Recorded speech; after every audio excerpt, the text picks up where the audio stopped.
Mr. President, me za ka ce game da al'amuran da suke damun Najeriya, misali al'amuran tsaro da kuma yunwa da ake ciki da shi a ƙasar nan? Ana baƙin talauci da kuma yunwa musamman arewacin Najeriya, ana ta kashe-kashe. In ka duba jihar Kebbi, Sokoto, Zamfara, Maiduguri da ma Katsina wacce take mahaifarka ce kuma jiharka.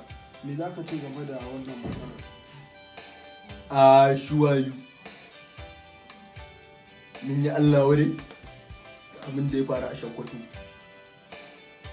saboda an yi kashe-kashe. Dan jarida ci gaba da tambaye ka ta gaba.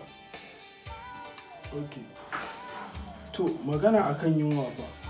Don koke-koken da yake damun 'yan Najeriya kenan gabas da yamma, kudu da arewa.